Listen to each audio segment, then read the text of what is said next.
DCC wa Naivasha Josiah Odongo niwe otongoretie kamiti ya urumwe wa honge irahutania na ugitiri gucina bangi ino, akiuga bangi ino ehithukitio nyumba-ini imwe ya gukomborwo gicagi-ini gia Kayole. Tumechukua hatua ya kuchoma hizo bangi zote kwa sababu ni kiasi kubwa sana cha bangi ambayo ingeenda kwa mikono ya raia kama tunge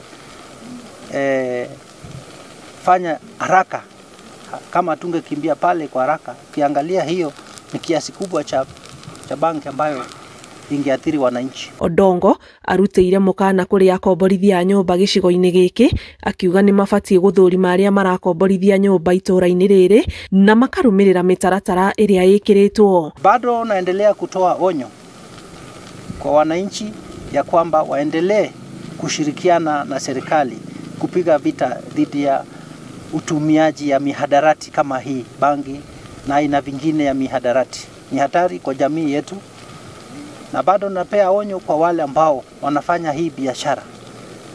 Huenda leo haujapatikana, lakini hivi karibuni tutaweza kukupata wewe ambaye unauza bangi. Kwa hivyo narudia onyo pia kwa wale ambao wanaitwa tenants ya kwamba musiruhusu mtu kukomboa nyumba ambaye huelewi anafanya biashara gani. Bangi ino ihithukitio riri DCC uyu augite kumana na firigiceni iria makoretwo makihura cia kung'ethanira na thuguri ya bangi na dawa cia kurefia.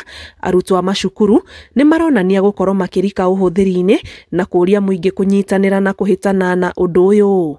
Ngiribotera Inooro TV, njitagwo Annie Ngigĩ Wanyamu.